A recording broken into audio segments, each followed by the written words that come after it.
కళ్ళలోకి కన్నీరు రాగానే మాట కొంచెం తడబడుతుండగానే ఏమైంది మామ అంటూ అడిగి గొంతు విరా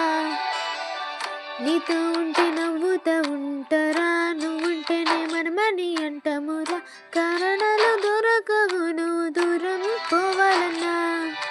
నీకు నాకు మధ్యలో దూరం రావాలన్నా వద్దు అంటూ ఆ క్షణాన్ని ఏడుస్తూ ఆపరా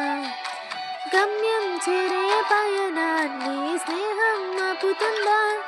నీ మంచి కోరి పొమ్మనేంత ప్రేమే మాకు లేదా అల్లుకున్న తీగతో కలుసుకున్న కులం స్నేహమన్న మాటలో ముచ్చటైన ముగ్గురం అందమైన జీవితం పంచుకున్న దోస్తులం బాధలెన్ని చేరినా బెదిరిపోని మిత్రులం